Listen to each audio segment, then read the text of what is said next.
Hey everyone, and welcome to the NintendoFuse Podcast. This is episode 278, recorded on October 9th, 2023. And we're so glad to have you guys all here in the live chat joining us. Thank you so much for joining us. And my name is Steve, and of course, I'm also joined by Barry. Barry, how's it going? Hey, Steve, it's going well. Happy Good, to be here. good. And also joined by Greg. Greg, how you doing? Doing well. Sorry for the delay, everybody. Just was having some awesome headset issues. Yeah. So if you are joining us live in the chat, you'll recognize that we did, we're a little late tonight. But if you're listening after the fact or joining us, after the fact on video version on YouTube, then nothing really different for you guys. But speaking of that live chat, join us every other Monday. We go live at 8:30 p.m. Eastern Time, 5:30 p.m. Pacific Time. We'd love to have you guys joining in the live chat with us, discussing all the news and what we've been playing and everything else that we discuss in the podcast. If you are new with us and you've never followed us before, be sure to hit that follow button on whatever platform you're on, subscribe button, whatever platform you're on, and the like buttons and all that other things. But also be sure to share this with others that you think would enjoy this podcast. Also, if you haven't followed us yet on social media, you can find us at Nintendo Fuse on social media. And also, we have a growing Discord. The link is on the screen, but also in our show notes and the YouTube description. And we'd love for you to join that as well. On this episode, we're going to be talking all about kind of some rumors and speculation on what's going to happen on the Switch successor. We're going to talk about Premium Edition Games' latest fall direct and several other headlines just to make sure that you guys know what's going on. Some games have been delayed, some games have been announced, and some other things have been happening. Also, a quick update that we'll provide on our last the podcast that we had before this one. We talked a lot about a certain story with Unity, and there's been an update on that as well. So we'll give you that later, in addition to everything else we're going to talk about. But before we jump into all the news, all those different things, let's talk about, as always, what we've been playing. And let's go to Barry first. Yeah, so the past 2 weeks feels weird to only be a 2 week section after a 2 month section. Still doing Pokemon Unite every week, every day, pretty much every night, doing a couple matches. We went back to Tetris 99. We talked about it last time. There was Xenoblade Chronicles 3 had a theme, so I went did Tetris 99 and got that theme. And then I promptly turned off Tetris 99, but at least I got the theme. Was playing Legend of Naota Boundless Trails last time, and I finished it, including the post game. It's one of those games that also has additional content in a new game plus, which is great. But I'm like, I'm not doing a new game plus. I'm good right now, so maybe down the road. Fantastic game though. Wow, what a game! I highly recommend. Then I also went to a game called Silent Hope, which came out last week, and this was shown off in the last Nintendo Direct, where it's a pretty much this is like Diablo light in a sense. It's very much Diablo 1, where you have a hub town and you go down deeper and deeper into the abyss to pretty much solve why everybody can't talk. The only person talking is the princess. And it's an interesting system that involves crafting. Instead of getting traditional loot like you would in Diablo, you get blueprints, and you have to come back and use the materials you found and make them. So hopefully you have enough materials. And the game, there's like five worlds, and I beat the game, and I was like, oh, okay, cool. And I was gonna stop there, but then I realized there's still more to the game. It's definitely one of those where it's like play on normal and then play again on hard and like higher difficulties to get better drops and just keep going. But there's a sixth and a seventh world in a post game storyline. I was like, oh, okay, well, I guess I'm doing these now. But it was a fun game. Is it perfect? No, but if it scratches that Diablo itch if you have one, and that was a good time. And I'm now currently I'm finished up, and I'm just finishing the Pokedex and Pokemon Scarlet, the Teal Mask. Decided I'm gonna go do the DLC because it's short. I think it took me 5 6 hours to beat the DLC, and there's only 100 new Pokemon. If you've collected them already, there's 200 total. So I think I'm like 10 away from finishing the Pokedex now, and it's just like evolving at this point, except for a few from Scarlet that I need, or a Violet I need. But it's fun. It's a fun little story, and it ends with it to be continued for the part two. And it's kind of scratched that itch. Like I went back to it. Performance issues are still there. I don't know what Game Freak's doing. It's a much smaller world, and there's still. I feel like there's more performance issues in a smaller world, but it's fun. So I do recommend it if you enjoyed Scarlet Violet. On the PS5, not the Switch, but the PS5, I did do Mortal Kombat 1. Um, I'm debating watching a Let's Play or playthrough on the Switch version on YouTube. But on PS5, it was fantastic. It was like a seasoned invasion mode that got like halfway through before I got bored. But I love the story. I'm one of those weird people that play fighting games for the story, and I like Mortal Kombat story. So I like where they went with it. They went crazy for sure, and they definitely set up Mortal Kombat 13. But I liked it. I thought it was very well done. Overall, I think there's some missing characters are weird and missing cameo characters that are in the story mode, but you can't play with them outside of that.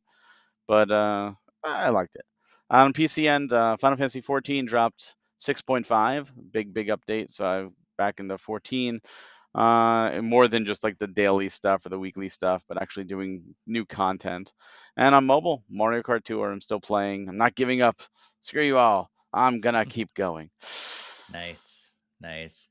If you are joining us live in the chat, be sure to let us know what you've been playing. And also, if you're watching after the fact on YouTube, be sure to let us know in the comments what you've been playing as well. Greg, what have you been up to? Not quite as much as Barry. My list is much shorter than that. So I've had a lot of life pitches thrown my way, so I just have like a few games here. So it's pretty much just continue working more towards Pikmin 2.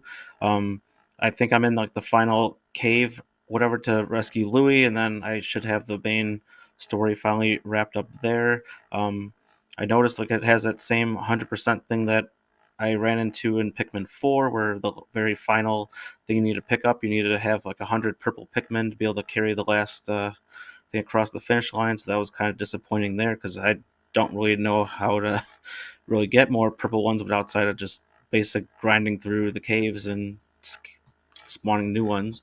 So that kind of stinks. But hoping to have that finished up here before the next podcast. I did play a little bit of Disney Illusion Island. So my fiance had gotten it, and then we were kind of playing it together a little bit here and there over the last, like, since it came out in like around July, August time. And then I did pick up a copy of it myself, but it was pretty much just mostly helping her this time around with my intention of fully diving in deep myself when I wrap up Pikmin 2. So that one's still kind of fun. It's like a Metrovania collectathon type game with tons of Disney goodies hidden all over the different levels, and it's a lot of different fun to be able to play as whatever Disney character that, or like one of the Fab Four characters that you want, like either Mickey, Minnie, Goofy, or Donald. So that's pretty cool there. On the mobile side, still doing like Roblox with my daughter. Monopoly Go has been kind of ongoing, but it's probably on the way out. And then I wanted to purposely put a few question marks on our outline to not spoil it for Steve. So just the last few days, I actually decided to re-download The Simpsons Tapped Out. So it is actually still ongoing, and anyone that listened to the podcast like a decade ago, that was a game that I was mobile game I was very much involved in. Yeah, apparently it's still an ongoing game, and I started. My town was still there after all these years of not playing it, and I don't know. I just feels like I want to reenact with Springfield again, as see all the different content they've added over the last like 6-8 years since I last played it. So, Get those so pretty donuts much I ready. dropped. Yeah, pretty much I dropped that for Fire Emblem Heroes, and then now it's like a return back to my first mobile game just to keep me busy. But I'm still friends with Steve on there. His town still shows from 2011 or whatever that was. Yeah, I don't remember the last time I logged in, so maybe it was 2011. That sounds about right. Jeez. That's funny. I think one of my friends also, my other friends also plays it still. Like he never stopped, and he's still been at it for like I don't know 15 years now. It's been crazy.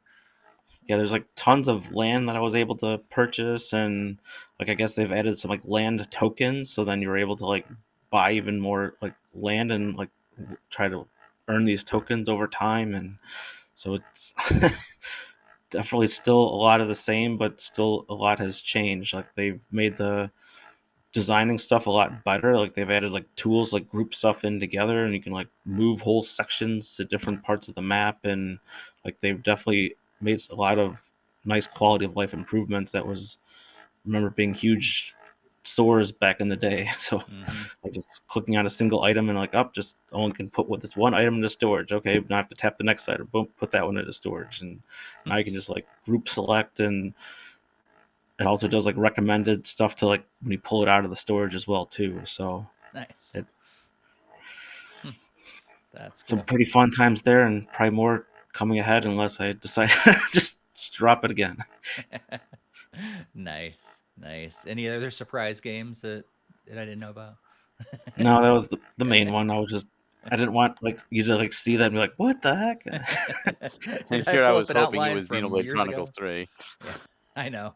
I was thinking it was Life of Strange or something like that. Let's go to the chat. And looks like Gamer in the Clouds says that he's been playing Sea of Stars demo on the PC the other night, and also Pokemon Go. And looks like Jakester has been playing Splatoon 3, finished the single player, and did some salmon run. Also, Tetris 99, Honkai Star Rail 1.4 is coming out in a couple days, and did a lot of Pikmin Bloom, a new event started recently. And then the gaming mechanic is joining us. Haven't been here for a while, but so glad to have you back, joining us live. And has been playing ukulele for the Switch as well. So for me, I have been playing, of course, Rocket League and some Clash Royale. And should I continue then your list? He he's been playing. Was it yes? Okay, so he's been playing Clash Royale. But he's supposed to be playing Life is Strange 2, and he's supposed to be playing Xenoblade Chronicles. So that's what he really should be playing, and what he really should be reading right now. But he can't talk, so I can say it for him. It That's doesn't make it funny. true though. Yeah, yeah. Sorry about that. I swallowed wrong. I was like, ugh. But anyway, yeah. So haven't been playing the other games that Barry wants me to play. But yeah, I haven't been playing Pokemon Go. Continued on that, and just kind of log it in like every day or every other day and something like that. And yeah, really enjoying get back into Pokemon Go. Haven't really been doing like a ton of stuff like trying to complete everything or whatever, but just logging in every once in a while and catching what Pokemon are around me and doing what I can. So that's been fun to get back into. And then I played some more of Tears of the Kingdom and completed several shrines and some different stuff like that. And so, yeah, just taking my time. Like I said, I'd be like not rushing through the game, just taking my time and exploring a lot of stuff. So I've still got quite a bit left to go in the game, but enjoying that, of course. And then played some F-Zero 99. And I got sick playing this. Wow. I got some motion sickness playing F-Zero, and I don't know why, but all of a sudden like I was like I don't feel good. Like, Damn. and maybe that's what was, happening to me just a second ago. It was like I don't know the way that would affect my swallowing, but yeah, like it looks it looks good, and it was fun while I was playing, but all of a sudden I realized I was getting motion sick playing it, and I don't know if it had to do with other things or what, but I think it runs at a really smooth rate, so I have no idea why it would all of a sudden give me some motion sickness. But Did you get to play online, or were you still in the preliminary stuff that you had to do before getting online? I did all the preliminary stuff, and then I think there was like, yeah, that I qualified for being able to do that because I wanted to get that done. And I was just like pushing through. I was like, I don't feel very good, but I'm pushing through just to get this out of the way. and then I turned it off. So you didn't even do an online match. No, no. Maybe I'll try again once everything's kind of good and I feel better and everything. I'll go back to it. But yeah, I didn't even get into an online match because I was feeling pretty woozy at that point. Maybe if you contact Nintendo, they'll send you a F-Zero branded barf bag or something. They should. They should. Have you played it yet? Yeah, I played a And couple and you matches didn't online. experience anything? No, That's for me really it did not. surprising because I usually know. you're a little more sensitive to that than I am. So I don't know what the deal was. You know, different triggers for different people. Yeah.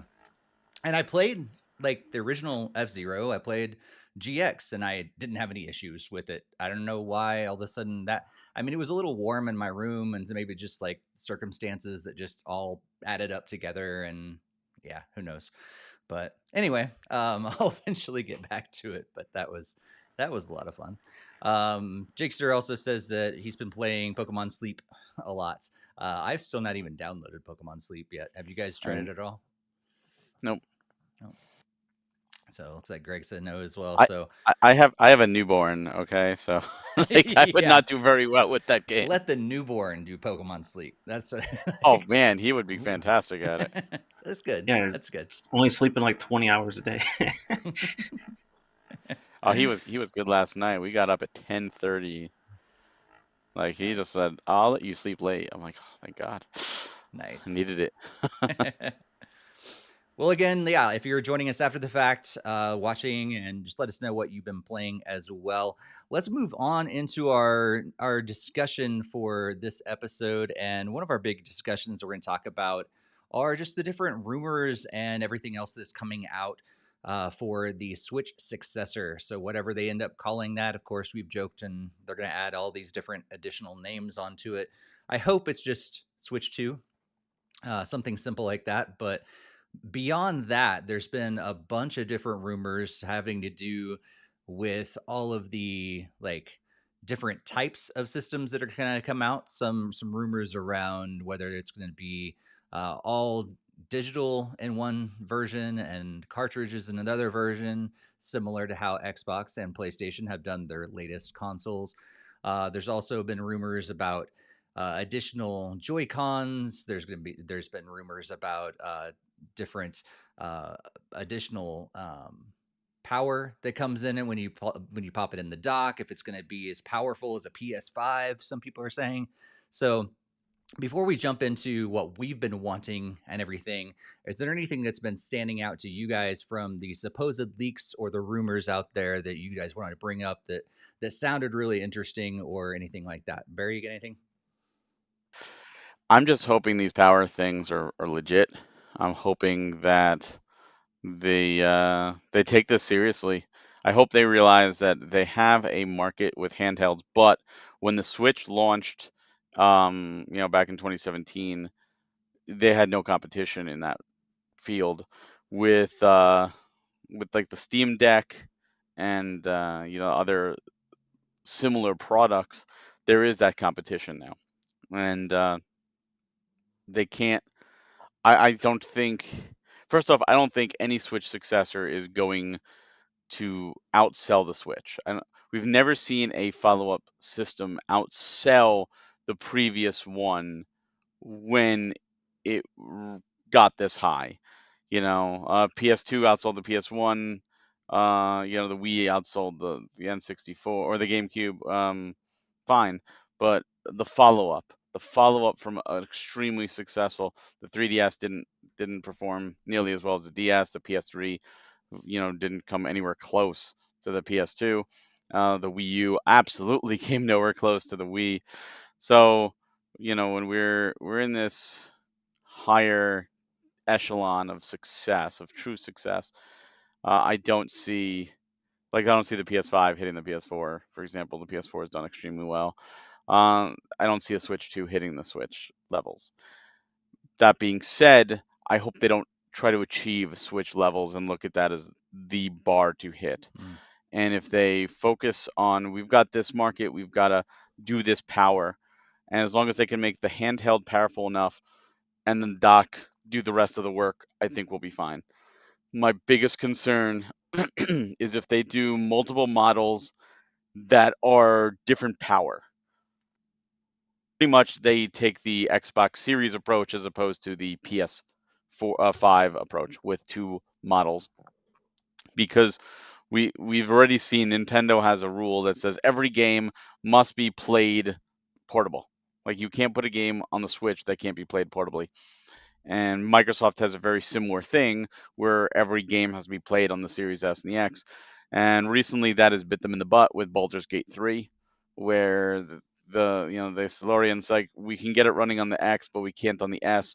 We're gonna get it on the S next year, which means we got to take all this additional time to make it work. So by the time Baldur's Gate 3 comes to the Xbox Series, the people who really want to play Baldur's Gate 3 have done it on PC, PS5, and Mac. So I think Nintendo doesn't want that.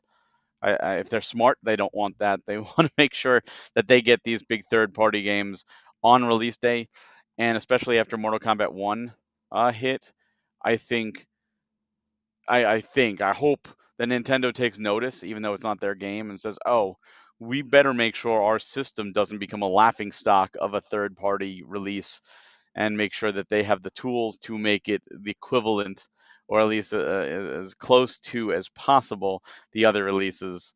This isn't the days of the NES, Super Nintendo, and the Game Boy, where the Game Boy version was, of course, going to be less powerful and a drastically different game. People buying Mortal Kombat 1 on the Switch at $70 expected it to look at least decent compared to the Xbox and the PlayStation version. Mm-hmm. And so I really hope Nintendo takes that seriously. And if that means raising the price but keeping the regular Switch alive at a lower price, so be it. Because I think I see it around 400 personally, but even if they come out and say, look, this is $500, it's the power of a PS5, which is $500, but it's also portable. I don't think you're going to get the sale from grandma to a 6-year-old or an 8-year-old. Fine. That's not the demographic you need to target right now because the Switch exists. Target the Switch to that demographic. Target this to the 20s, the 30s, the 40s, the 50s, etc., that are gaming, that want that power. And by the time that 6-year-old, gets to 10 or maybe even 8 or whatever, Christmas time coming, then they graduate into a Switch 2 or whatever they call it. Because the Switch, if you're giving a kid, like my son, as a father now I can speak, as my son is going to have the Switch first. That's his first system. The Switch's library is insane. If he never gets another system in his lifetime, he's going to have so much to play on the Switch Mm-hmm. because of all these compilations and NSO and everything like that. He's not going to be wanting. So leverage that. Leverage that and change your marketing for the Switch going forward after the Switch 2 comes out, to market to the newer gamer, to market towards the kids, to market towards those that are looking for a cheaper experience, and then focus the Switch 2 on, this is the hardcore machine. This is do the marketing where shows someone playing a PS5 and someone playing an Xbox and someone showing a Switch 2 of the same game all together, and then, like, all right, guys, it's time to go, and the guy PS5 has to stop and turn it off, and the Xbox has to stop and turn it off, and the guy with the Switch 2 goes, okay, and pulls it out and continues playing in the car while the other two look at him in disgust, like, oh, you get to keep playing. There you go, Nintendo. I just gave you a commercial. Done. Like, if they do that, I think it will sell really well. They actually go on the attack this time instead of waiting for Yeah, the other I think systems to attack them. I think, you know what, after a lot of the stuff that happened with Sony coming out, where Sony attacks them in the patents and stuff like that, Mm-hmm. Sony's arrogant. They don't want to play ball at all. They're very much feel that they are the best of the best. Microsoft, on the other hand, idolizes Nintendo and continuously wants to buy Nintendo. So maybe not attacking Microsoft, but at least giving the message home, like, our console can do what they can do, but it can also go portably. Yeah. And even if, I don't think anyone's going to complain if you sacrifice some power to be portable. Like, you expect that. But if you at least can put it in the dock and it could be comparable, I don't think anyone's going to have a problem. I think that'll be a big seller. And especially if you market it that way, look, you're getting, if you buy a Switch, like right now, if you buy a Switch game or a Switch version of the game, you're getting two games in one. You're getting a portable version, you're getting a home console version. Mm-hmm. if that home console version looks comparable to, if not the same as a PS5 version or Series X version, then guess what, guys? You could buy the Switch version that looks just as good, plays just as well, but you're also getting a portable version for free. Yeah. And if they market that, that's value. Yeah. Yeah, for sure. And I think that's like when I think of what I would like to have next, I I can't help but just wonder like I think I would be happy enough if all I got was the exact same thing we have already, but just more powerful and a better screen. Like we don't like I mean the OLED screen looks fantastic already, but bump it up to 1080p. Like I don't need a 4K screen to be able to take portable, but give me 1080p. That's going to be great, and then give me higher frame rate and be able to pop it in that dock, like you said, and be able to do amazing things like this, possibly PS5, Xbox Series X level when it's plugged into the dock, like, and then backwards compatibility. Like that's all I'm really care about. Like, Oh like yeah, I would be happy even if they didn't even change the form factor. I know a lot of people yeah. are talking about different form factors out there. Maybe give it a little more comfortable grip. Like I'd be Mm. okay if they took the Joy Cons away. I think I talked about in this last episode. Like build it in. Like I think the look of the Switch Lite is fantastic, and you know, if I play portably or if I want to do anything with another controller, I'm using a Pro controller anyway. I'm never popping those Joy Cons off and using it. And like if like you said, if you market it toward an older demographic, they're not going to want to use tiny little Joy Cons either. Those Joy Con are great like for little kids who have small hands, but adults don't want to use those things. So just build in the controller, give it a good grip, and let me use my Pro controller. I don't need Joy-Con. It's just like the tabletop. Like I think I've used tabletop maybe twice Mm-hmm. since the Switch came out, and it was more just for shits and giggles, like because I could just to see what it was like. But it's like you go somewhere with the kids, and it's like, oh, the adults are over on the TV and they're tugging it, and the kids go in a corner and they usually have like their iPads or whatever, and they're sitting there and they're content with it. They're watching it. That's what the tabletop is. Oh, I could put it on the table and we have our own little TV, and you have a little Joy-Con, I have one, we could play Mario Kart in the corner and enjoy ourselves while the adults have the TV. Perfectly, I agree with you, and market it that way. Because you know, even at school, I could see maybe at school lunchtime popping it in, but again, that's kids. So, with the Switch 2, if they just focus on that, focus on, if it ain't broke, don't fix it. Here's what we've improved. Just focus on the improvements. The only thing I could be acceptable if they take away is the screen, the OLED. If they say, look, we have to go back to a LCD screen for costs, but they up everything else, I think we could all accept that. I don't think they're gonna go all ham.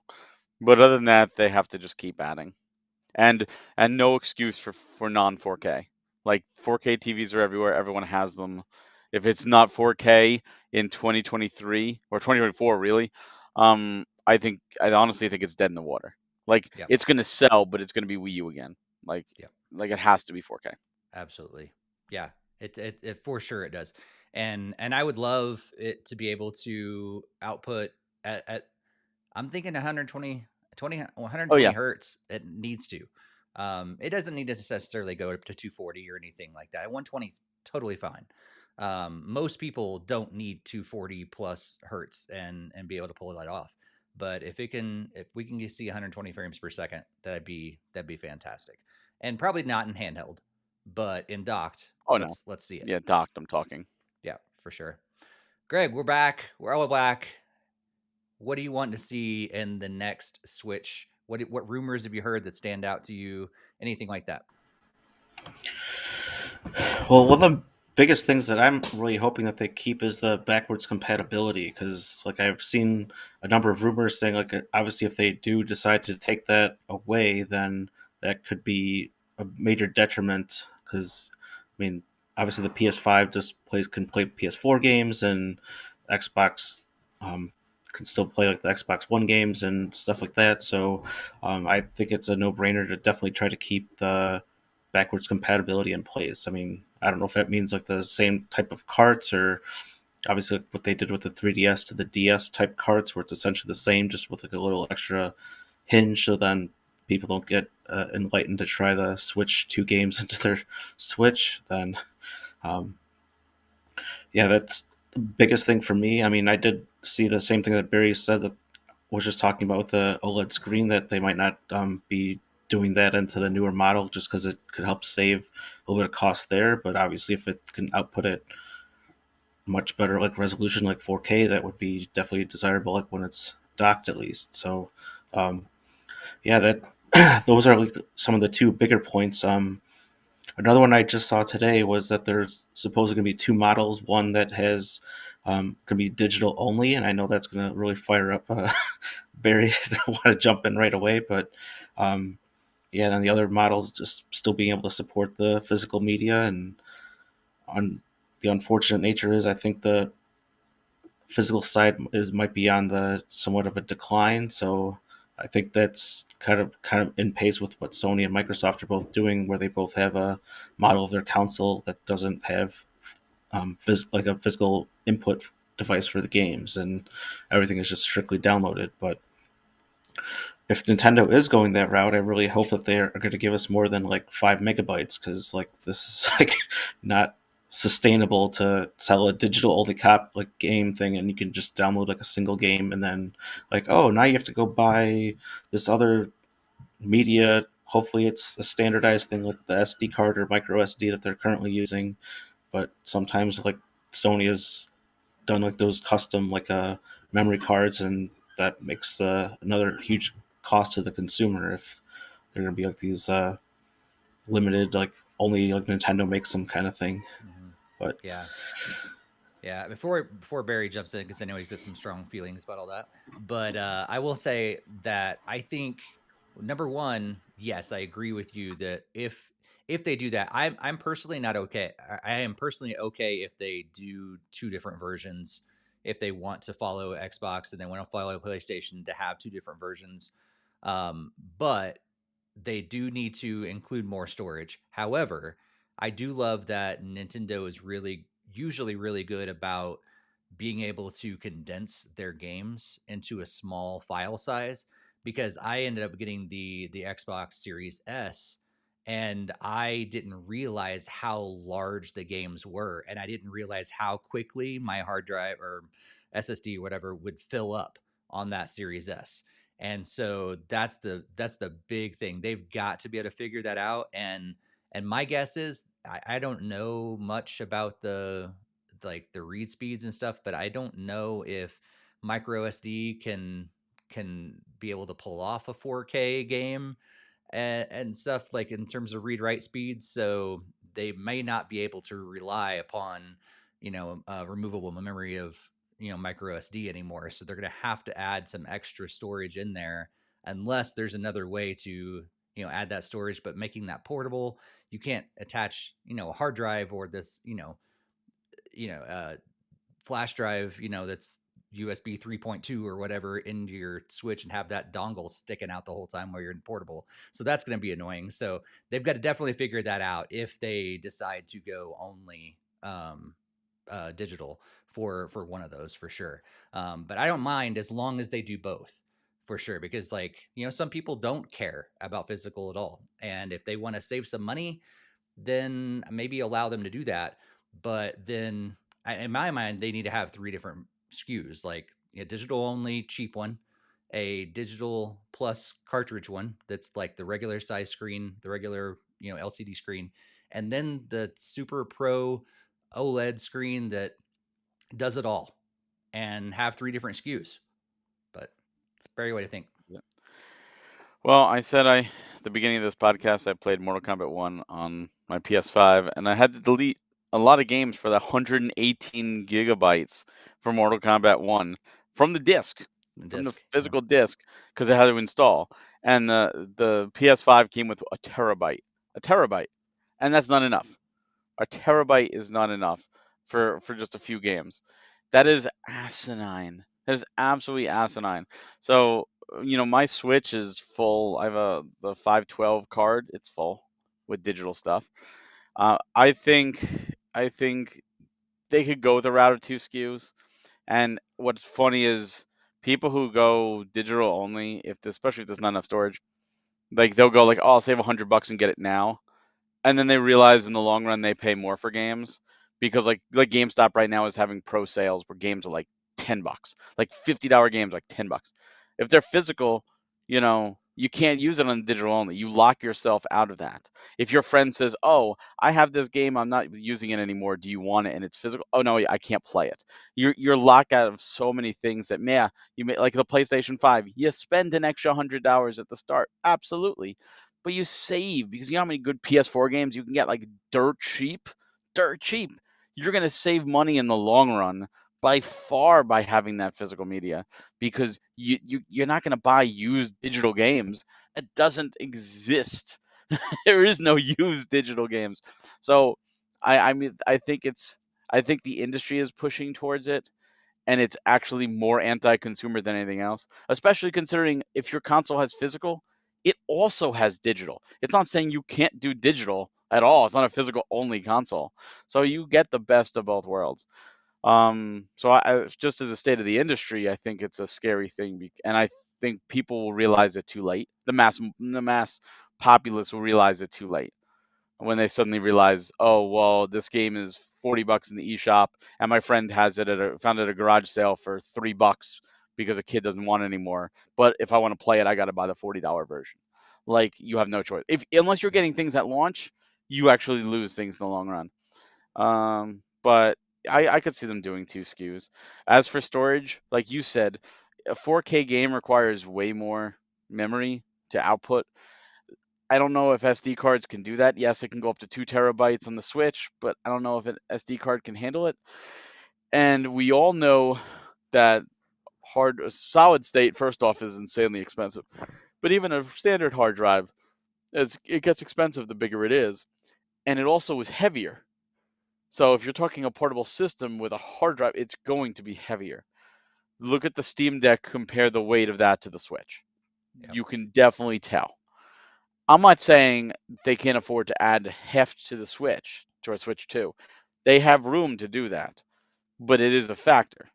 And that is, if you're holding it up longer, it is obviously going to take more effort to do so. And get hotter.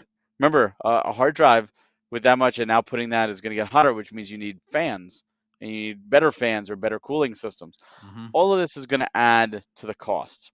So if Nintendo comes out and says we're going to do it and you're only going to get 250 gigabytes, and NetherRealm says, hey, we're going to do Mortal Kombat 12 on the Switch too, and it's going to be just as powerful, and it's 118 gig, well, there's half of your storage right there in one game. That's terrible. Yeah. That's going back to the Tiger LCD. You might as well just buy a system per game at that point. What's the point of having interchangeable media? Yeah. So, uh, I mean, I hope they're smart about it, but Yeah. this is Nintendo we're talking about. Yeah. Well, I do have a question because I think all of us, well, I know all of us have an iPhone, but I think almost all of us upgraded recently to even the 13, 14, 15 iPhones are have been declared almost like a portable gaming system speeds in this thing, but it's going to cost you $1,000. So if Nintendo did push this forward and actually did put some chips in it, some system on a chips, it all got all the things right, everything, but it's going to cost more. How much is too much for the next Switch? What do you think, Greg? I mean, Nintendo's been thankfully on the cheaper side of things, so I mean, I would like to say it would be closer to the $400 or $500 range, just to be safe. Like I definitely can't see them going like 800, $900,000. That seems it would not hit their primary market. I mean, which is like families and usually being like a lower end type model. So I wouldn't think it should go too much north of like 400 unless they're really trying to compete with the current gen systems that are already out there. Yeah.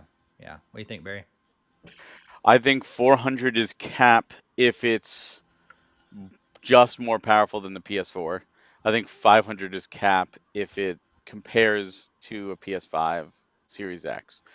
Any more than that, and it's even more of a niche market.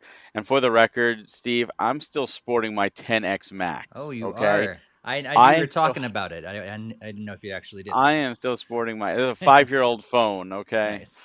so I'm still going strong. Nice. Hey, So that's a fantastic phone. it is. It still works. But you know, you're right. And I think for a phone, now there are people who upgrade every year. I think that's crazy. But the difference between a Switch 2 and a phone is a phone you use every day. A phone you use for internet surfing, social media, contacting people, calling people, and some people absolutely hardcore gaming if that's their preference. So you're getting it all in one. The Switch 2 is not going to be that, and the Switch 2 isn't going to fit in your pocket. You're not going to be out in the store and go, "Oh, I'm in line and I've got 5 minutes. Let me pull out my Switch 2 for to play a level of Mario or two." It's not going to happen. You're just not going to do it. So I think with a phone, it's easier to swallow. Also, with a phone, you've got insane brand loyalty, right? There's Nintendo loyalty for sure, but that's not the same as Apple loyalty. Apple enthusiasts are flat out insane, and they have more money than they really deserve, and they don't know how to use it because they will line up for the new iPhone. If Apple released a new iPhone a week, they would get a new iPhone a week because they're that insane. So this, look at the Switch 2 as an investment. Sure, I'm going to buy it, and it's going to last me 4 or 5 years. It obviously makes any type of cost easier to swallow. I mean, this phone, it was like $1,700 for this phone with everything because at the time, but I got 5 years out of it. Mhm. So, and I use it every day, so I consider it well worth it. By the time I upgrade, I'm good. I've got my money's worth. But you're not going to use your Switch. I mean, maybe you use your Switch every day, but you're not going to use it for extended periods of time every day, and you're certainly not going to bring it around, especially as we get older, all the time. So you have to question how much, like you said, how much is too much. Anything higher than 500 is a shot in the dark, Yeah. unless it's now, will they go the multi-storage route? Will they say, well, 500 is the base model, but if you want that 1 terabyte, you're paying $1,000, like terabyte of storage, kind of like how Apple does with their Yeah. phones. And the Steam Deck did that too. Remember, the Steam Deck had multiple SKUs with more memory. That was the only difference, and it got quite expensive the more memory you added to it. That's true. So what if they like pulled like a Uno reverse on you, Barry, and then just decided like, okay, our digital only will have like the 1 terabyte and it'll be like cheaper, but then our physical one will have like 2 gigabytes and like you can have all the cards in the world. That they first off, they wouldn't do that because it's Nintendo. But if they did that, I would be perfectly fine if the cards actually, if the games came complete on cart. I would have no Hmm. problem. You don't need Yeah. memory then. You Yeah. just If Yeah, save there's it would. data no and stuff. if Yeah, there's no it'd almost need have to to be that. install. Yeah, Yeah. that's what I was just saying. Like, if it would go against like that best of both worlds, and I do understand a lot of companies tend to cheap out on the Switch cards. Like, oh, what's the smallest you offer? Oh, 1 gig. Okay, then we'll do like 110 gig download. Yeah. Right. Oh, there are Yep. plenty of companies that unfortunately do that. Yep.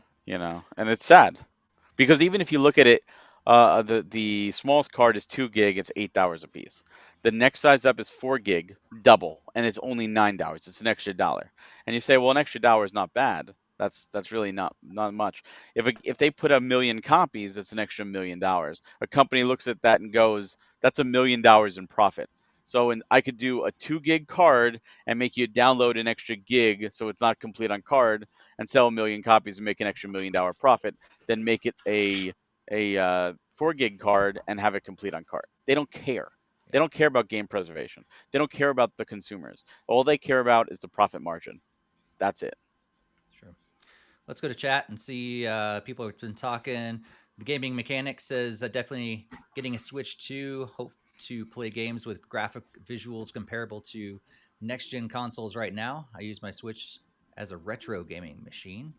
And looks like Jakester says, I feel like the third parties don't want to condense their games out of laziness. And also, Gaming Mechanics says, don't like digital as much as I agree that it limits how you can play and share with friends as well. Yeah, that's the big thing. Like, yeah, when you get digital only, you can't just say, hey, you should play this game. and hand it over to them. So, yep, that's something that's also very handy with the physical. So we'll see. We'll see Not what happens. not only that, but the Switch by nature is a portable system. Many households have more than one. If you Yep. have two kids, they each have one. So what you could do with kids is say, all right, I'll get you this game and you this game, and when you finish, you can swap. If you get the Hmm. digital versions, you can't do that. Nope. So it's actually anti for parents. It's worse for you in that case. Granted, kids Yep. can lose the cart too, but if provided that your kids are responsible, you Yep. can get more bang for your buck out of the physical. Yeah. Absolutely. So before we move on to our next story, I just want to get you guys' thoughts, speculation. When's it going to come out? When, or I guess, when are we going to hear it announced, and when are we actually going to see it? What do you think, Barry? I've seen a rumor of September of next year, and I could agree with. I agree fall next year for sure. I think we'll hear about it in the summer. I think April will be the earliest we hear about it, but I'm expecting the E3 period of June. Okay, Greg. I had heard the same rumor, and a lot of that also seems to kind of fall in line with what I was thinking. I mean, I also did heard like as a supplement to the rumor, if there's like R issues or supply issues, that they would push to November 3rd. So obviously, if they need to delay putting it off, then obviously we wouldn't get that information until actually September. If it's going to be, they understand it's not going to release till close to the holiday season. But I'm pretty confident. It kind of sounds like it should be out before the Christmas time frame, and it might be kind of like the following that Wii time frame where it like launched just like right before that Thanksgiving, and then it's going to be a hot, very hot item to get Yeah, going forward from there. That's what worries me. Getting one. yeah, yeah. Because the Switch came out in, was it March? March. Is that Yep, right? March Yeah, 3rd. March So 3rd. I have heard rumors as well that people are saying that it will be the same kind of time frame. Although we are running out of time, if that's the case, then unless they're going to drop it, surprise us on Nintendo has us. has stated that they at least are focusing on the next fiscal quarter for the Switch, which ends in March. So, and if you looked at the direct, like Luigi's Mansion, Princess Peach, they're all early next year. Hmm. So it could be, but I think it's too close. I think Yep. there's still too much focus on the Switch for that period. Yeah. Yeah. For sure. Yeah, I'm with you guys. I think a fall next year makes sense. At this point, though, I'm wondering. I mean, they do have some really good games coming out the rest of this year, but man, do we have much to like get? Like, is it okay to just let it kind of die before they bring out the next one, or should they hit it while it's still kind of in a good, really good place? Or I don't know. I mean, like you said, Barry, lots of times like there's so many games out, even if they're not coming out with amazing AAA games every other month. Like there's still this huge library of amazing AAA games that people can always play. Well, there's So also a lot of ports they could use to fill that. We don't know when Paper Mario's coming. There's the Zelda games that have been forever, Wind Waker and Twilight Princess. There's games like Xenoblade Chronicles X.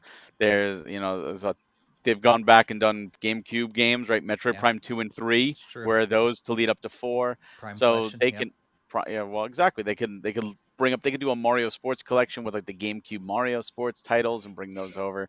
Yeah. Like they could do so much in terms of just padding, to literally just padding the rest of next year with just ports to let the development team have the time, or the development teams to have the time to launch the Switch 2 with a real stellar lineup.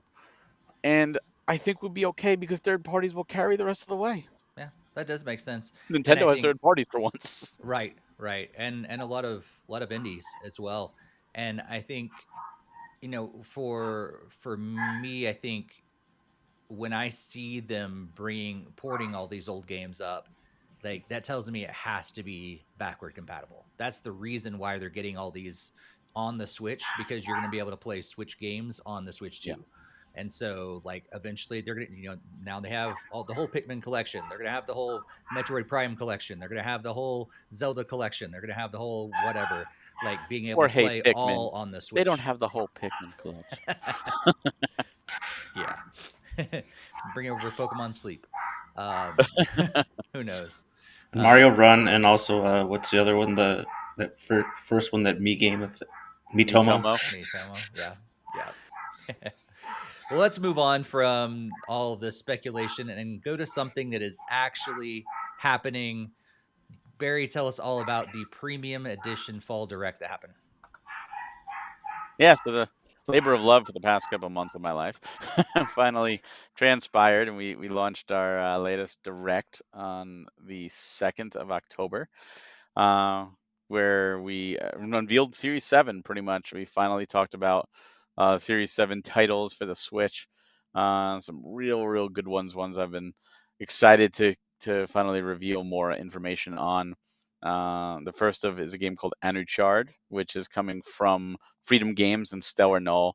And Anuchard is a Zelda style action RPG that is the graphics are very much like Moon RPG. The writing is very equivalent to the Mother series, Earthbound, and it's a really cool story about like a post-apocalyptic world. You're trying to discover the secrets of Anuchard and why it came to be. And all these people keep getting turned to stone when they go into this dungeon. So you have to go into the dungeons and rescue their spirits, bring them back. And as you bring them back, they start populating the world, giving you quests and giving you more backstory on what really transpired. And so I don't want to spoil anything, but it's a really cool story, really great gameplay, and it had me hooked. I could not stop playing this game. So Nice. Anuchard is definitely one of those that I highly recommend. Uh, and that's up for pre-order right now. The physical, the digital's out, came out last year, but it is truly a special game. The second game in the series that we revealed was finally coming out, Sunshine Anthology, which is two games in one, Camp Sunshine and Sunshine Manor. That is they're 16-bit style horror RPGs, and we had a real good time with Paul from Fossil Games, who did a really cool video for us to psych people out, to say like, oh yeah, it's just an update, and oh no, surprise, it's really coming out. These games are just awesome. Like they're, if you like horror, if you like great writing, great parody. I'm not a big horror guy, but I enjoy these games just because they're not super realistic scary. It's more like Zombies Ate My Neighbors, on the SNES. It's not a terribly scary game in that regard. But they're going up on October 30th, just in time for Halloween. And the last game in the series is a game called Lonesome Village. Lonesome Village comes um, from Ogre Pixel, and Lonesome Village is pretty much if you take Animal Crossing and you mix it with Zelda, and this is what you get. You have this really interesting story about Lonesome Village, and all the inhabitants are gone and they're stuck in this tower. And you got to go up this tower solving Zelda style puzzles and mysteries to rescue the villagers. And then they'll start, doing things like allowing you to get a farm, and you could do some farming, you could do fishing, you build up resources, and you kind of bring the town back to life. And there's a whole mystery of what happened, why this is going on. So it kind of mixes a cozy feel if you like those cozy style games, but also if you like action adventure, Zelda style and puzzles, and it's just a really charming game, and captivated me when I played it, and I'm really happy that we could finally bring this out and show it off, because these three games are absolutely stellar.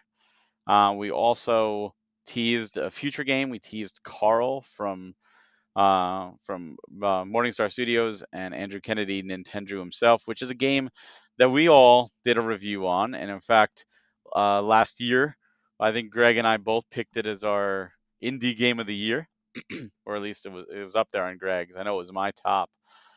This is like Mega Man action platformer. Uh, Truly something special, something unique. I think even Steve completed this one. Yeah, after I finally broke it all, Yeah. but that helped the game development and made it a better game. So I'm glad. Yes, Yeah, and this has been delayed because they're adding free content. They're adding more additional levels and more content to the game. So we're waiting to get all that on cart. So you know, absolutely So happy that we were able to bring this over and work with them to bring this out because this is a great game. And we touched on a few other little things. We have some NES games. We have Oratorio, which is a a rhythm shooter like Res that's available now on the website. The physical for the NES for this is for your actual NES. Those are down very limited right now, but it's really cool if you like those rhythm style shooters. It's the only one of its kind on the original Nintendo, and it works extremely well. Like you wouldn't think it would work on the NES, but it does. And then we announced 2 more games coming later this winter, and that is The Legend of Weed and Stiff 1 and 2. The first one of those is like a Zelda style game. It's a top down, almost like Star Tropics, because like Star Tropics vibe. It's completely like random in a lot of ways. Like you beat up the skiers from Ski Free and stuff. Like you just have some fun. But it's based off of a band, and the music is all from the band. And the second game, the developer idolized games like Castlevania 2 and Zelda 2 and made it different. The second game is a beat 'em up. So they completely changed the style for the second game, which I think is really cool. And it's a standalone, so you don't have to play the first one. But we're planning something really special for a 2-pack for the 2 games because they're really, really cool games and a lot of fun. The other thing we touched on, which is a Kickstarter we did called for Crystalla that ended little time ago. I think it was in the summer. And there's still physical versions on the backer kit. You could still support them. This game is coming to the Switch.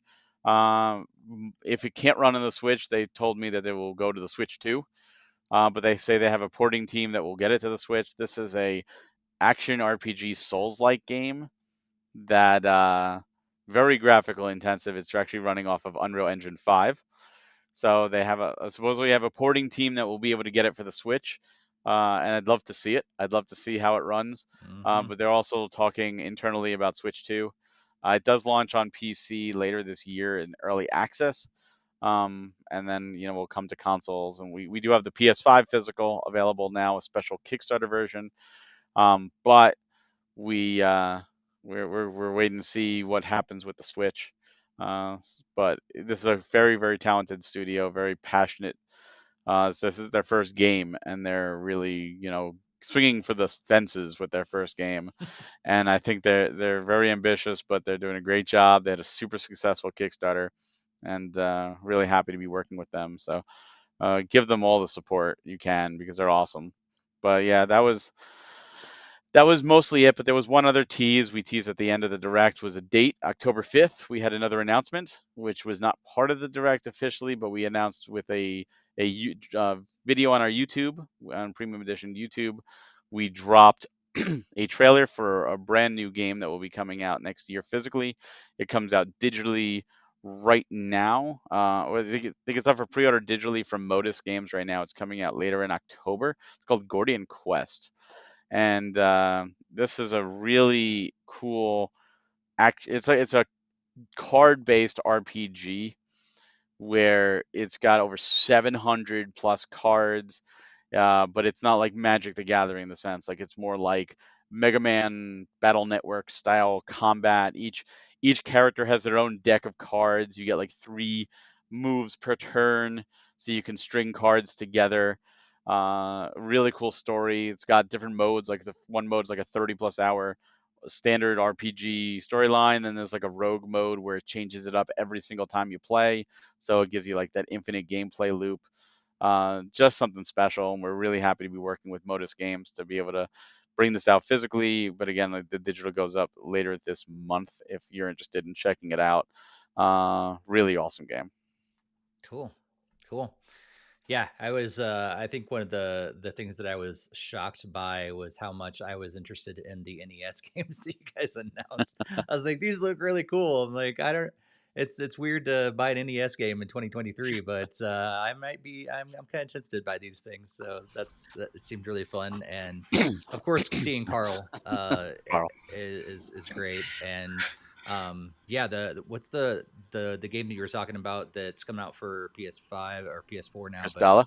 But Crystalla looks fantastic. and Uh-huh. that's their first game. That's Their first amazing. game. I'm I so actually excited to see where it I goes. actually met them at Play NYC back in 2019. That was their first ever show.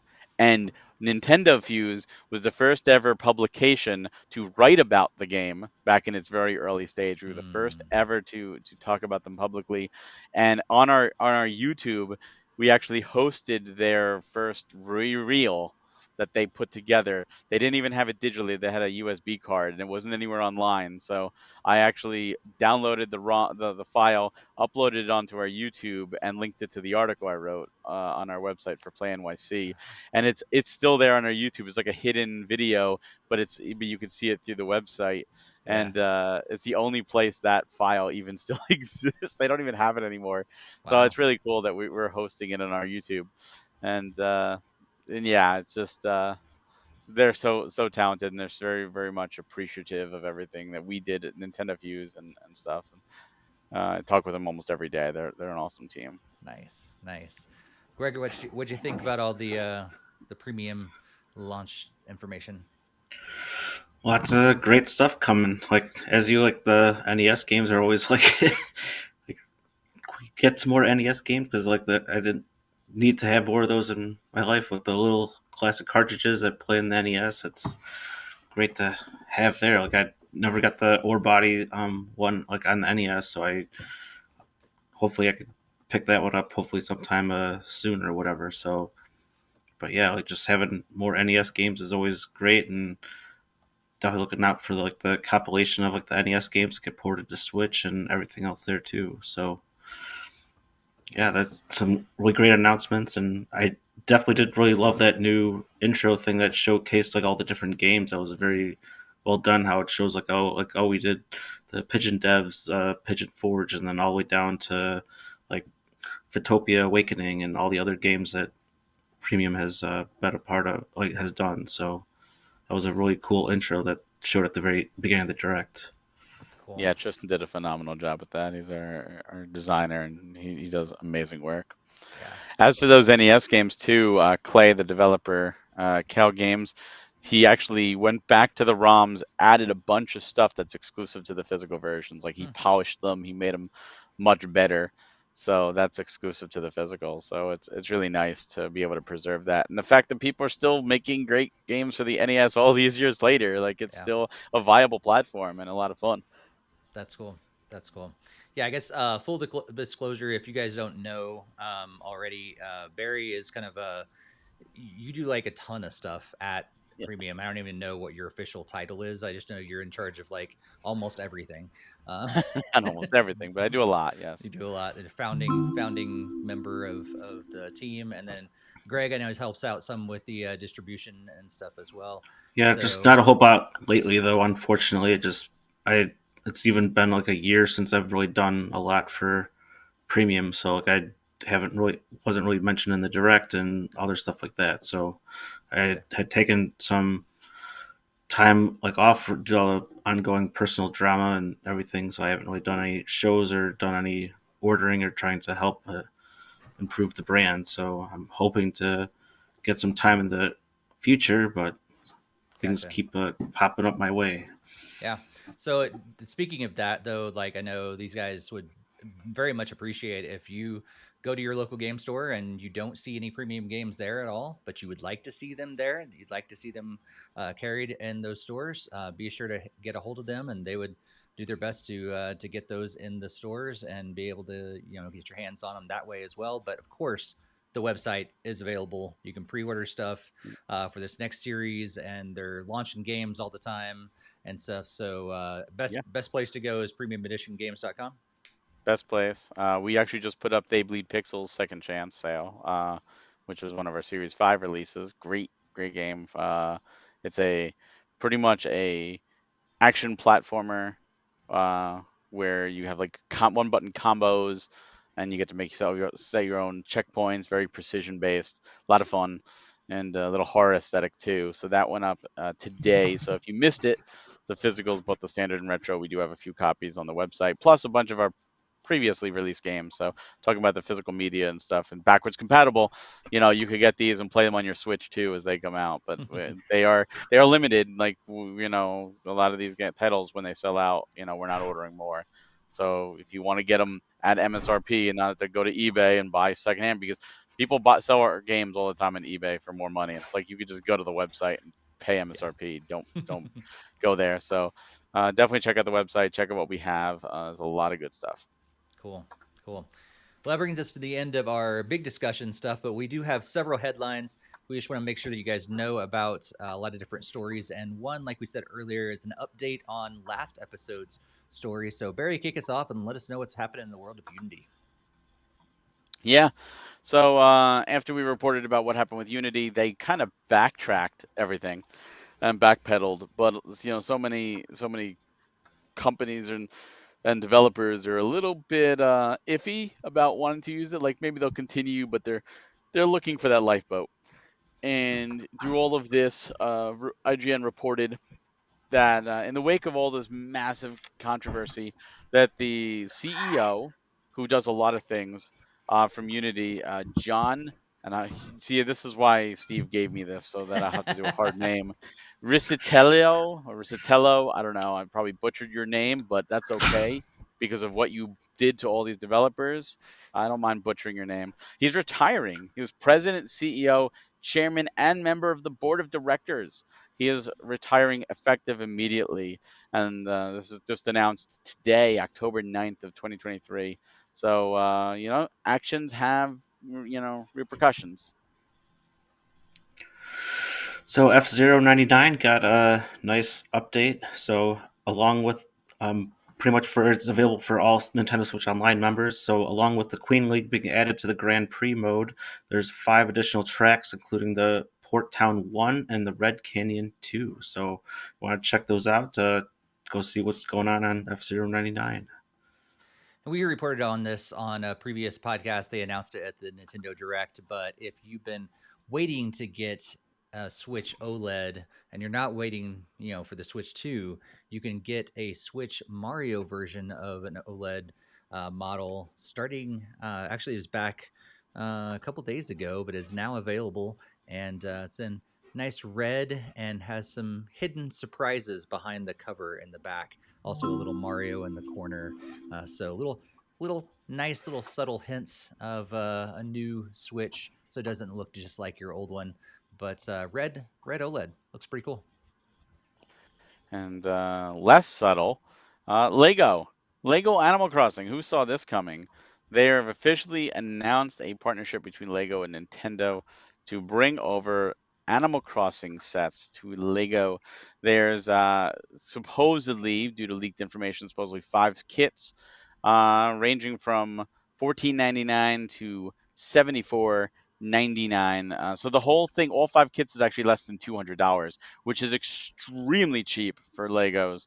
And the coolest thing about these is it's not play sets like the Super Mario, but they're actually minifigs. It's an actual more diorama style. So I guess this is really opening the floodgates to how we're going to get future figures or future Nintendo sets, but we'll see. It's the partnership continues between Nintendo and Lego.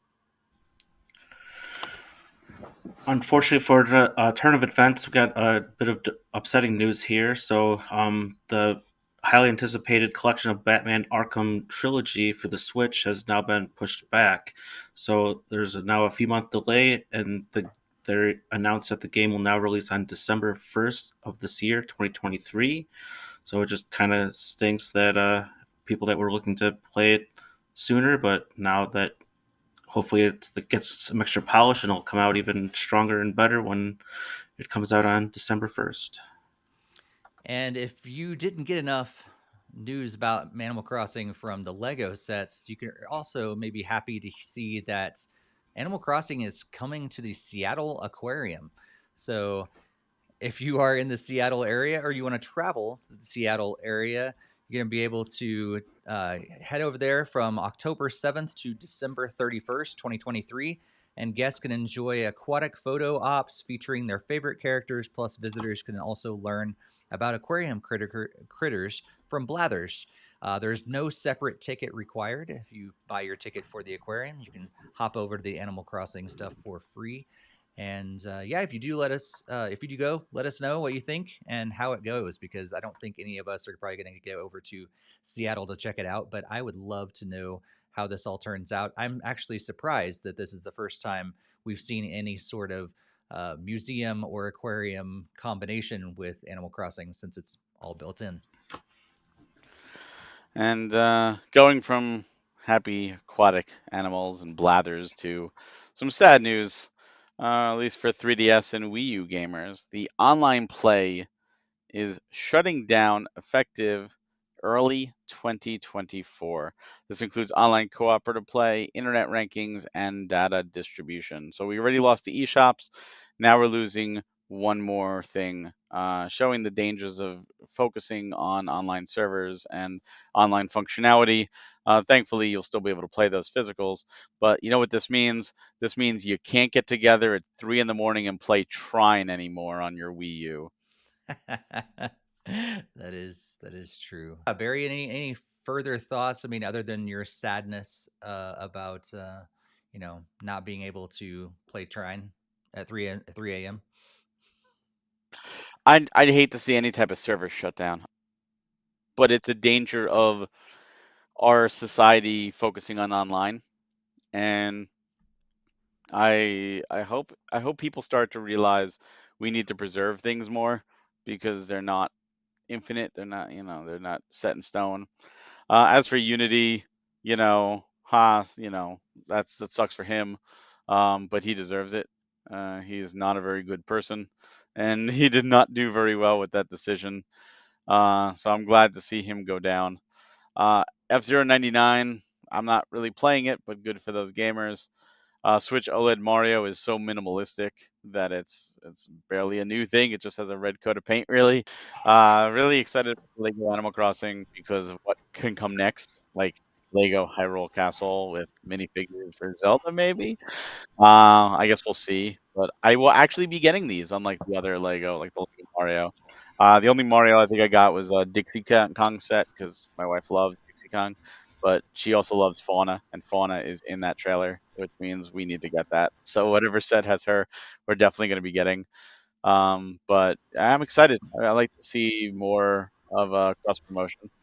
As for Arkham Trilogy, uh, I'm sad that it's only the first game on the cart. Again, talking about developers being cheap, but I have a feeling they saw Mortal Kombat 1 and said, "Oh, we need more time in the oven with this, or we're going to get roasted," because the internet roasted NetherRealms, so they didn't want that. And NetherRealms is WB, and so is this. So there'll be two WB games back to back. So they're hopefully being smart about it. As for the Animal Crossing at Seattle Aquarium, I agree with you. I think that should be everywhere. Like why not? Like let's cross promote. It's great, but as you said, I'm not going to Seattle, but I do want to see pictures and video of what happened. I'd love to see it. We got plenty of aquariums in New York and New Jersey. Let's bring it here, damn it. Greg, any thoughts about all those stories? Yeah, so the Animal Crossing Lego figures are definitely pretty cool. I might end up looking into getting some of those as well, but I don't know if they're gonna be like in like blind bag type situations like they did with the Simpsons stuff. I really hope not, because I don't want to get like random villagers, and I'd like to be able to pick the ones characters that I want. So here's to hoping that they avoid that.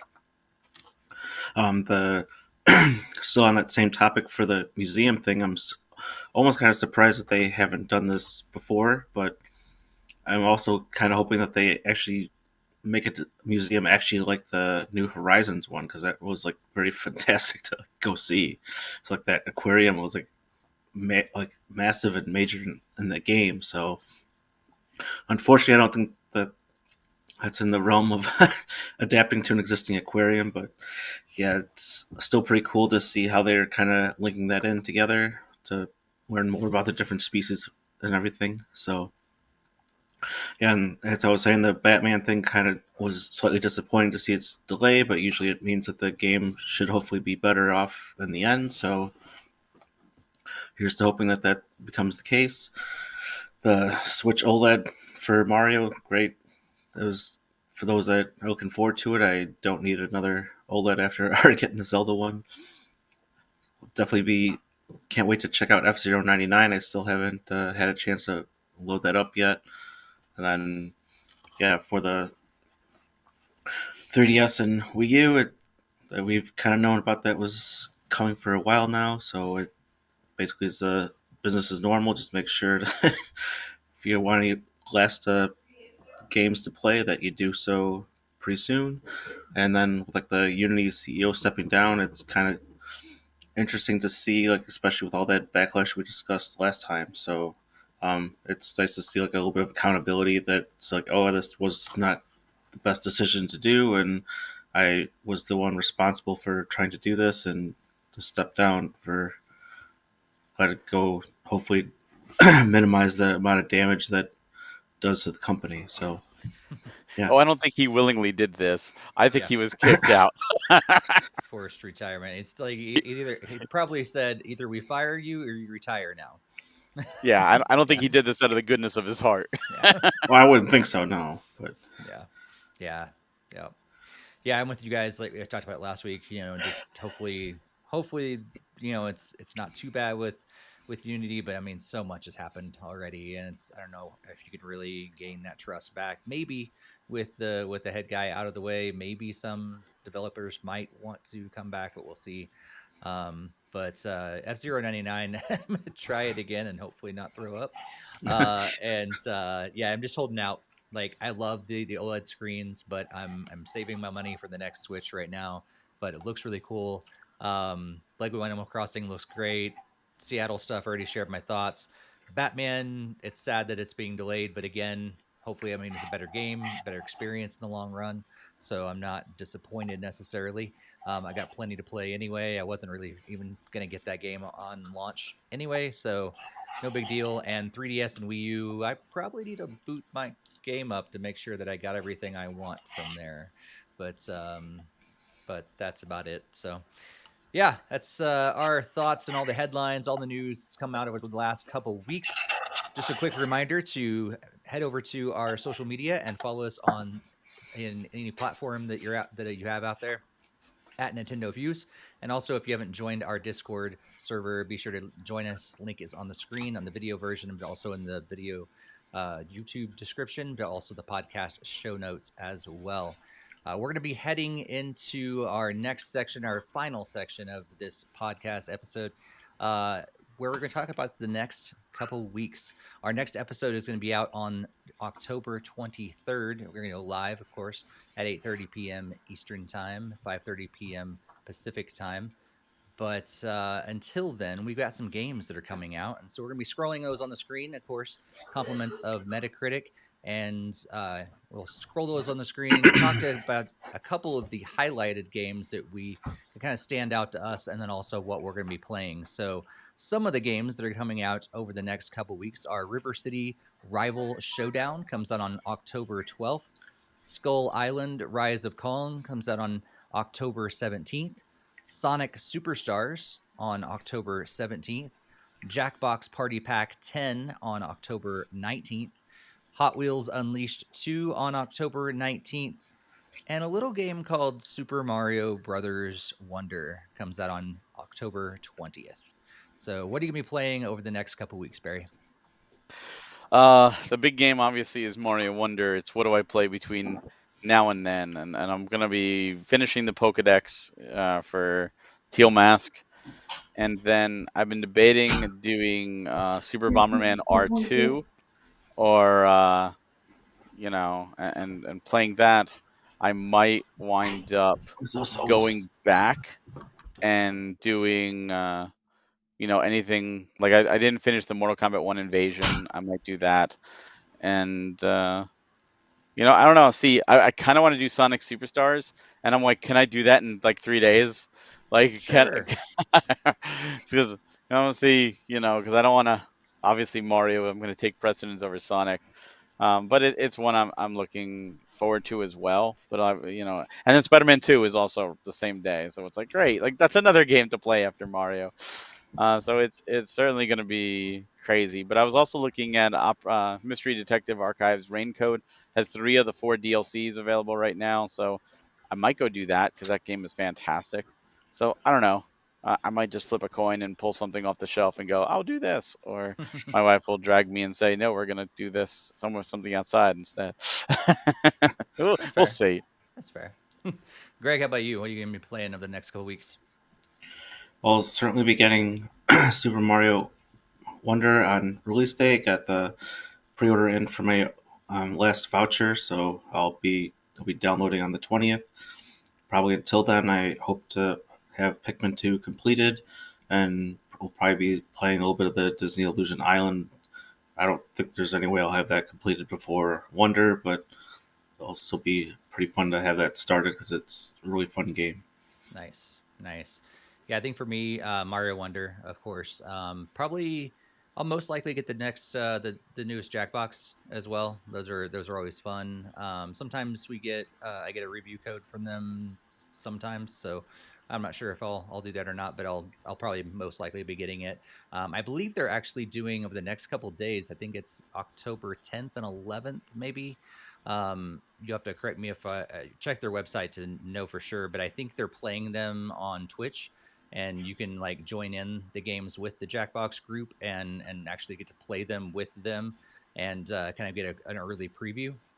So I might be wrong on those dates, but I think you can play them online with the Jackbox team. I think over the next couple days, so that's pretty cool. And yeah, I think really I'll be going back to games that I really need to finish and everything. I'm going to be traveling over the next couple weeks again, so maybe this time if I don't, I am stuck in an airport for like a 9-hour layover, so maybe that actually this time I know it's going to happen, so maybe I'll get some gaming instead of having it delayed and delayed and delayed like last time and didn't feel like playing a game 9-hour in layover. my Oh yeah. man. Yeah, it's going to be long. But yeah, who knows what's going to happen. But definitely Mario Wonder and maybe some Jackbox, and of course Rocket League. But probably not much since I'm traveling. So, um, yeah. I mean, anything else going on? Maybe something tomorrow. I feel like is happening. Greg, do you know? Maybe is something's happening tomorrow, right? On October 10th. Is that anything? Nintendo Direct. Oh, right, Nintendo. Yeah, most likely Nintendo Direct on Barry's birthday. That's right. Yeah, I was just being funny. So happy Yeah, early birthday to Barry. thank Yeah. Let you. Barry know it's happy birthday in the show note, or not in the show notes, in the chat and everything. Be sure to celebrate with him in our Discord as well. Any special plans for your birthday, Barry? It's funny. My dad actually asked, like, "Oh, I can come down and we could do this or this." I'm like, "Well, I just want to sit and play video games." And he's like, "Okay, then have fun." No real plans. Probably just do something for dinner. But you know, with a baby, it's harder to do things. We went out today just to a buffet just because we were out. Like, oh, let's go out and do something. We're trying to get out a little more. We did a street festival on Sunday, but it'll probably be you take care of the dogs, you take care of the baby tonight or today, and I'm just gonna sit here and play video games all day. But I was Nice. like, too bad Mario Wonder's not there ready for me. Yeah. But yeah, no, it's weird because tonight's my last night as a 40-year-old. Tomorrow I'm 41, and it's Mm, starting to scare me because now I'm actually in the 40s, not just 40, not there in the cusp. I feel like I'm getting older and older. Like no. yeah. Yeah. Enjoy it. A couple months, I'll join you. Yeah, I know. it's it's it sucks Yeah. getting old, You sneeze really funny and your back hurts. I know. It's I like, oh know. man, It's what's getting happening? harder and harder to deny adulthood as well. No, no, it's not. I'm growing old. I'm never growing up. I'm going to be an eternal kid Good. for sure, forever. Like that's Good. it. That's Good. I have to grow old. I can't help it. But it's Yeah, just that's it's just eerie. Like my wife and I were in the car. We were discussing car seats. Like, oh, when can a child sit in the front seat of a car? We never thought about this. And a kid has to be like 12 or 13 is what they recommend to Mm. be able to, before they sit in the front seats because of the airbags. I'm like, I'm gonna be 52 or 53 by the time my kid can sit in the front seat. Oh my god. Like, damn, do I feel old right now? Nice. Yep, a lot of that is all weight based and also height Yep. based. So Yeah, Yeah. that's weird. But it's things you don't think about when you don't have kids, and suddenly No. it's like, oh, can they sit up front? When can they sit up front with me? Oh, Yeah. what? Oh my Yeah. God. I was just talking to another friend last night too about back when we were kids. Like I rode on my mom's lap in my grandfather's old truck that didn't even have any seatbelts, Yeah. and no one cared. Times have changed for sure. Times have definitely changed. And I think also it's perspective. Like when you were a kid, you were like, "Oh, I'll do this." It didn't matter. But when you're a parent, you're like, "No, I want to protect my baby." Like Yeah. I understand my mom being Yeah. overprotective now at this Yeah. point. It's so Yeah. weird. And at that point, there really that was all you could do. Like we Yeah. didn't have all these other protective measures that are now in Yeah. place to use. We had nothing then, so it When was that or we nothing. did a class, several classes before we had our son at the hospital. They provided like, ER classes and, early, child care classes and stuff like that.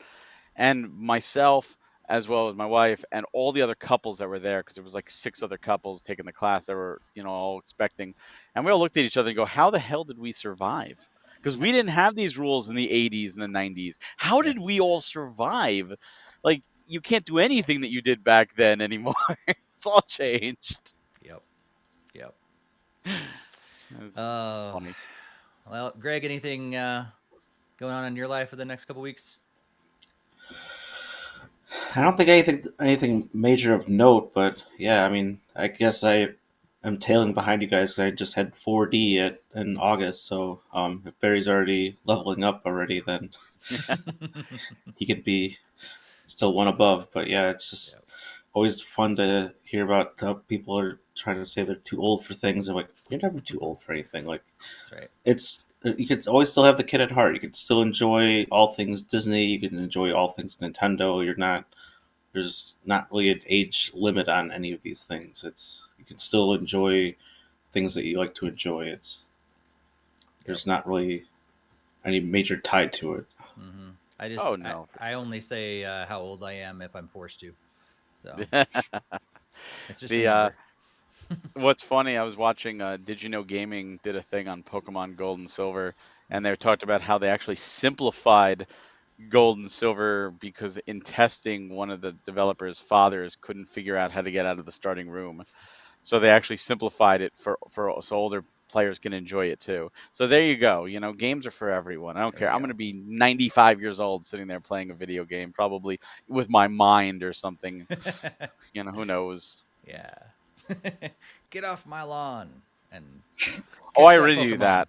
I've already turned into the old man yelling at the clouds, yelling at kids to get off my lawn because we're right outside of a school, and kids like to sit on the back of our car waiting for their parents. Like, no, get off my car. They're like dancing in our flower beds. I'm like, get out of there. Like, oh yeah, I'm totally Well, you have a legitimate reason to tell you to get off your lawn. They're not just walking on it. They're like, that's yeah. ridiculous. Oh yeah. Have you tried? I'll hit Have you the panic button, scare the shit out of them. You're have, like, have you tried the paperboy approach and come out with a knife? No, but I've had to come out and yell at parents who park behind our driveway waiting to pick up their kids. Like, you can't block a driveway, it's illegal. And even if I'm not leaving anywhere, I'm like, I gotta go somewhere, and they like get angry because I have to leave, and I just walk back in the house. Like, I don't care. You just did illegal.